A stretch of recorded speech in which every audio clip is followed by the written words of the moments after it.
my gosh, I've never ninja kicked stuff like that before. This is a cable grab. In the ropes course industry, when we stopped clipping staples to access courses, cable grabs were one of the more common alternatives that people switched to. We install a single vertical cable along the access route. The cable grab follows you up the climb. In theory, it follows you down. Honestly, I'm not very good at that. But if I were to fall on the cable grab, lever arm drops, engages a cam onto the cable, and stops the fall pretty much immediately. Cable grabs are not something that a participant in a ropes course would use. It's really just for inspectors, guides, people doing maintenance, things like that. OSHA rules do apply. You do need a shock pack. This is a fall arrest system as opposed to a fall restraint or work positioning. Fall restraint is a system that keeps a fall from ever happening. Fall arrest acknowledges that a fall is possible, in which case you need something built into the system to make sure that the forces of that fall don't break you. Shock pack. So we're gonna test the cable grabs. I wanna see, first and foremost, that the cable grab works and works pretty much immediately. I also wanna see that the shock pack does its job, which in most cases means deploying around 900 pounds, force pounds, or around 4 kilonewtons. I'm also curious what's gonna happen to the cable. Welcome to the drop tower. It's a line scale 3, so we can see the peak force. Let's all check, double check, buddy check me, guys. That is, peak force is on, and I zeroed it with the weight of the cable, so it only measures the weight or the force of the thing. Force is not weight. So this is as far down as it'll go. And there's actually more stuff in the system because we also put a line scale 3 here to see if the force here matches what the cable sees. And we use soft shackle in there because it's soft and it's hard to cross load a soft shackle. So let's see if this shock absorber absorbs some shock, eh? So that one you pull down and then pull up. All right, 3, 2, 1. What the heck? Kick it.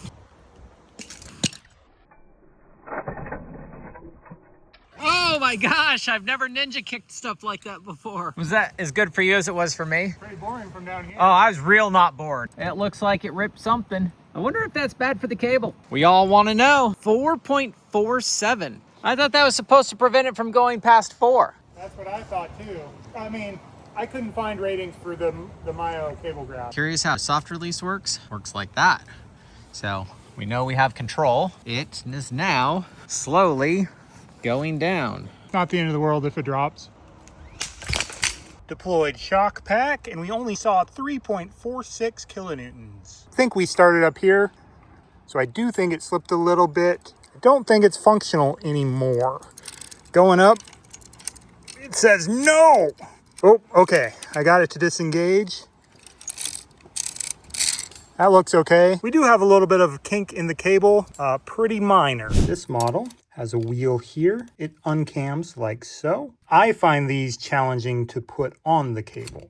That might be the fastest I've ever done it. If we pull here, it's totally engaging, but we can pull it up the cable as we climb up. If you disengage the cam, you can move it down the cable. This model has these cam lobes which engage with the wire rope. I've used this model for almost 20 years. Not sure who makes it. A lot of companies sell it. I prefer it because it's very easy to put on the cable one-handed. This is to make it more difficult to put on upside down.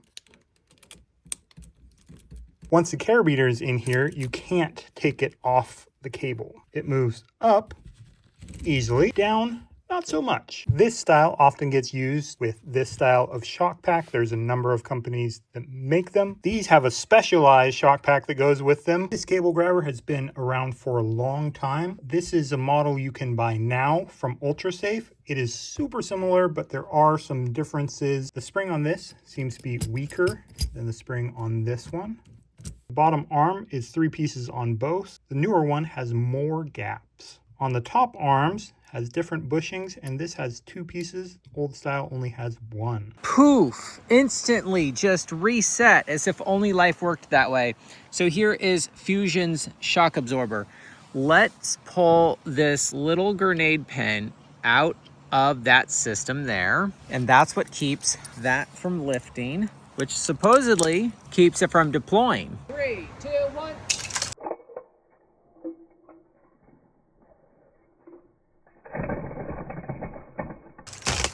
Hey, that one looks like it has felt, and it did absorb. It didn't even fall that far. That's crazy. Isn't that crazy how factor 2s work? 5.22 is more than the other one. And you can see that it says now 0.95. It's about 200 pounds of force hanging on this between the, what, 160 pounds-ish of the... Yeah, the cable and then the weight. The cable, oh, and then, yeah, Bobby has that weight on the cable because it's supposed to be somewhat tight. It's kind of amazing how it adds a kink in that. What do you think from your perspective? That did deploy more, and they did fall further. Yeah, I mean, if you fall right near the ground, yeah, you'd have a problem. This was up here. That's kind of crazy. Yeah, That's more than 6 feet. Well, if you take out the load cell, it's probably right around 6 feet. Yeah, that's true. We do have an extra component in there, which adds up. So we did another video about shock absorbers, specifically for rock climbing, and that is to absorb the fall when you have marginal placements. And we discovered there were 2 types if we wanted to throw them in only 2 buckets. One was where it was stitched in a way that the stitching would break.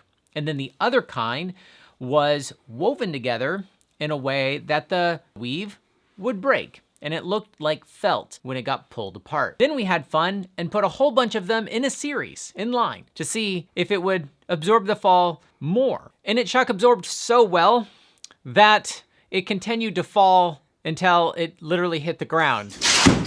Oh no! We reduced the force of the ball by not catching it. A soft release. It's pinched. Oh no. You know, I think this was supposed to be plan B, because if I clip this to the eye, then Bobby could lift it, I unclip it, and then he could lower it.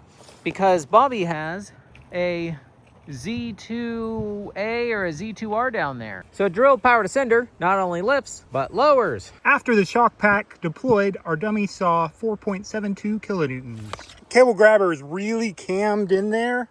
Oh, there we go. You can see a divot from the cam here and the other cam down here. This cable grab still appears to function. It looks like we've damaged this permanently, because now I can get the cable out while that carabiner's still in there. Look at that. Comes out the top, but it's not coming out the bottom cam. Poof, it's magically reset. But this is interesting. This is the one with the spring that is less tight. There's literally a gap there between that cable and the cam.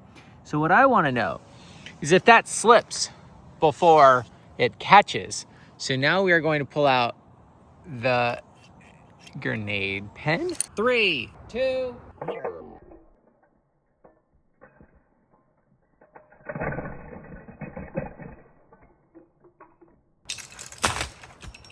Wow, it looked like that ripped a lot more. Whoa, we got more force. 6.28. What's the goal? Under 4, I thought. Under 4, and I don't know why that would be any different. You should have measured how far it was from the ferrule. Okay, next time I'll record it, and that way we'll be able to review the footage. The pack kept it right at 4 kilonewtons, and it extended a little bit further than the last one. UltraSafe appears to work, and I can't get that cable out of the top spot. And it's reset, but this time we don't have a shock absorber. And you would have to use something like a sling in order to get it to not be right on your sternum and be too awkward. So if you just didn't use it, what would happen? Now, I think this is gonna be really bad. It's not touching that cable at all, which means it's going to be slipping when it starts to fall, and then this will fall faster. And then it'll rotate and I'll have fallen a couple inches or feet. These are reset, pulling out. Oh God, I hate this part. Whoo, that's scary. 3, 2, 1.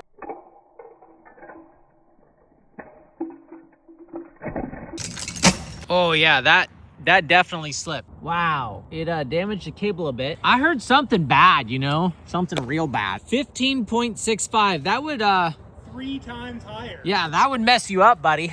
Wow. I'm convinced. Yeah. Shock absorber. I was like, oh, it's 6, it should have been 5. No, I'm happy. Pro tip, don't fall. It's interesting that the anchor sees quite a bit more. It was like 2 kN-ish more. Yeah. And I don't know why I didn't have the weight on this. There was just the cable weight difference. Why do you think it is that way? This is really jammed in here. Let's see if we can release it. Wow, that is really jammed in there. That's crazy. Okay, let's see how strong you are, bud. This might be permanently part of the cable. I guess it was 3 times more force than the other one. Where did you have it on the cable when you dropped it? I didn't exactly have a Sharpie, so. But it was like up here somewhere, wasn't it? It was higher, for sure. Yeah. It had to have slipped. Yeah, if only we had footage. There's all sorts of cable strand damage there. We had some individual wires break. Wow, that's real smashed up in there. Cue all the comments about, that's not cable, that's wire rope. Those are strands, not etc., etc. Don't disappoint. Still, please leave the comments. We're taking all of this inside with us, and we'll see what it actually takes to get these to blow apart. In a slow, controlled environment, instead of me having to yank a string. Oh, are you going to leave this on here? Or do you want to like... Do you have another option? Yeah. Every tool is a hammer. Oh, it's working. I'm not as dumb as I look. Is there a difference between a drop test and a slow pull? I don't know. Let's find out. I just want to see it break. The UltraSafe saw 15 kilonewtons on the drop test. Let's see how it does on the slow pull machine. I think the drop test compromised some of the function. Just slid and chewed our cable. Look at that sticking out. And that's what the graph looks like. It only got up to 8 kilonewtons instead of 15. That is all sorts of bent now. No, I hate that. That's so creepy. What I've noticed in a slow pull test versus the drop test is that you're consistently holding it or pulling it at, in this case, 8 kilonewtons. Whereas in the drop test, that probably only saw on this one, when we took it up really high, that 15, 16 kilonewtons, that it only saw it for a microsecond, which is why our load cell has to collect data so fast. And if it continued to put 15 kN on it, it would have probably slid down the cable. Now, this unit here did not get compromised beyond the force that the shock absorber allows. So we are going to pull this to see if it will slip as well.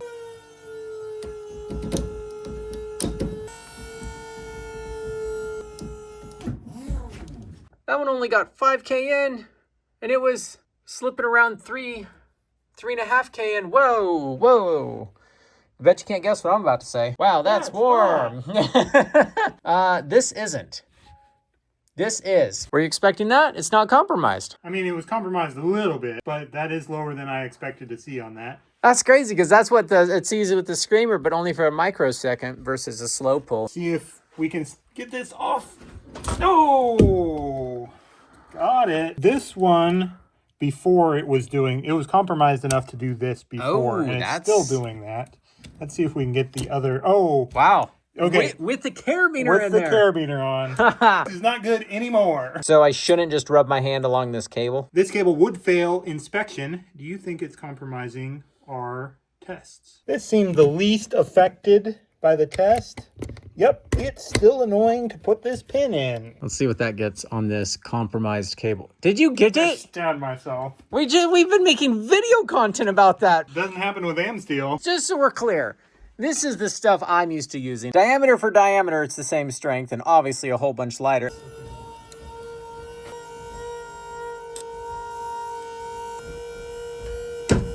Oh, that is a bigger number. Very interesting. Let's get it onto a new section of cable that hasn't been chewed on before and see if the force goes up. That is twisted. Let's see what happens. And that's all we got, Bobby. So we were twisting up here, and then we have all sorts of twists that weren't here behind the device. Whoa, yeah, this cable sucks now. This is hot now. Okay, I'm just gonna trust you. Yep. This is the first time I don't have to touch it to believe you. It did get a smidge higher, but basically not higher on that new section of cable. It's only getting worse the more attention we take off. Let's see if I can undo this. There's a hammer around here somewhere. So twisted. This might permanently be part of the cable. If only there was a way to like undo it and get the twists out. Nonsense. At least I'm wearing safety glasses. I'm deforming the stainless right there. Wow. With the hammer. This is why we can't have nice things, Bobby. Look at how flat that is. That is wild. And it's still very, very, very, very warm. It's like that wheel's really stuck on the side there. Crazy, yeah. It looks messed up. Yep, that's permanent. Well, we think of another strategy for this. Let's break these on the slow pull and see what results we get versus the drop test. Oh, there's only a little bit left. That much. And it pulls it apart like a T.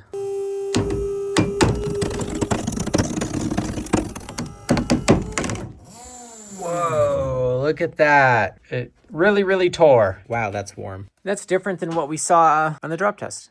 Yeah, we only saw 3.5 on the drop test. I'm very surprised that that number is so much different. And it hit like 4.5, almost 5 multiple times. There's 3 or 4 peaks there. Yeah. Until it did that. And it went up to 9.8 kilonewtons. Next, we'll see how strong this is. This should be in the 5,000 pounds, 22, 23 kilonewton range. Because this black thing is just a sling.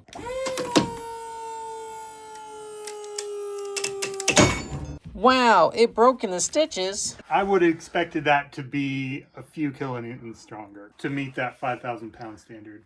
Oh, you mean it should meet a standard. Gotcha. And this was new when we started, right? Yeah, we thought one of these engaged more than the other, but they actually engaged exactly the same amount. Wow. Yeah, they did. Do not remove labels. Don't worry, we didn't. But we did set it up on here, and we're gonna see how this rips apart. Before I destroy the stitching, that's what it looked like. Ready? So cool. That was pretty cool. Let's stop for a minute. It's in sections. That makes sense. 5.68 is almost 2 kilonewtons higher than it's rated for. So with shock absorbers, we actually do get different results in the slow pull versus the drop test. Other tests, I have not noticed it. It was higher than it should have been in the drop test too. One was 4, which is right on the money. The other was 4.7. Hold on. Maximum 6 feet of deployment distance. Let's test more than just how strong things are. 71 inches, 1 inch shy of 6 feet. But if you add carabiners to that, you're over by a little bit. I mean, also, is this assuming that this is above you or at chest level?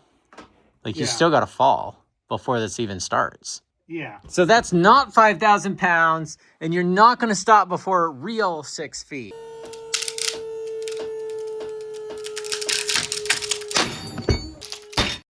Holy moly! What the hell? All right. I know this channel has been completely built off of things not being as I have been promised, but them stitches broke, which is totally fine and acceptable if, you know, they broke high enough, but I don't know if these didn't really high enough, if you know what I mean, you know? Maximum deployment length, 6 feet, which technically correct if you don't count carabiners, which you need to use. Generally, stuff in this industry is 5,000 pounds. So it sounds like they need to do a little bit more fusion on their webbing. This is the only time I've ever been hit by something, and this came flying over this and got us back here. Okay, let's see. Did we get something good? Oh, that is so good. Oh, look. There you go. Oh my gosh. Look at the fiber that's flies across the frame right here. Got one more. Let's see if this one does better. We will leave the plastic on this time.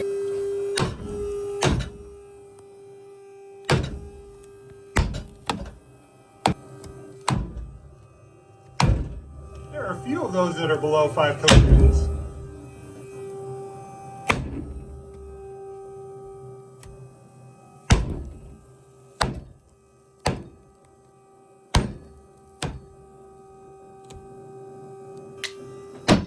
Look at how dangerous Ryan's being. Oh, so dangerous. Again, 8.91 was what broke the final, but the rest were all over the place. That line is 5 kilonewtons. One more chance. 5,000 pounds. Yeah, right. What? Less? It's less? That's less. It did break in the same spot. I do find this to be pretty fascinating. Warning, remove from service immediately. All the shock packs that we tested, they have an arresting force of 900 pounds. So it is interesting that they all took more than 4 kilonewtons for the most part to break, but it's actually not wrong. Shock packs are a bit unique. 900 pounds, it's not a breaking strength, it's not even a maximum arresting force, despite what's on Fusion's website, and we'll talk about that in a second. I don't know how many times this guy has mowed the same patch of grass. 900 pounds is an average arresting force. The maximum arresting force, defined by OSHA, is 1,800 pounds. That comes from an ANSI standard Z359.13 that says you gotta keep it under 10 Gs. He's not getting closer, he's not getting further away, he's just going back and forth. So shock pack manufacturers, their job is to make a product that's going to keep the maximum arresting force under 1,800 pounds, and that has to happen across sort of a wide array of people that are using it, i.e. anyone from 130 up to 310 pounds. In order to do that, they target 900 pounds as the average arresting force across the full incident of deployment, if you will. Does that make sense? It's the shortest grass I've ever seen, and this guy just won't stop mowing it. Now, why then does Fusion on their website for this particular shock pack state that the maximum arresting force is 900 pounds or 4 kilonewtons? I don't know, but I think it's an oopsie. If you actually go to the technical bulletin for that product, it says max arresting force 1,800 pounds, average 900 pounds for anyone from 130 to 310. So it's all the same shock pack stuff. This is how a cable is supposed to look.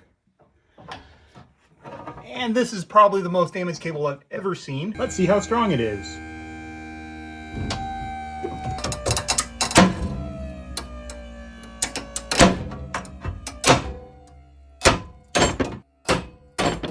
Is something on fire? Whoa, can you see all the dust? Ooh, wow, look. This is not hot, and this is really hot. You should get a thermal camera. My finger is your thermal camera, guys. It didn't even break at the first pinch. This cable is much more round than it was before. Did we fix it? I mean, there's still little strands sticking out. It is funny that we got 60K in on this because we did a video called Never Saddle a Dead Horse where we tested crimps versus these clips here, and it was one of our best performing videos. If you want to go check that video out next. Wait, no! It broke on this.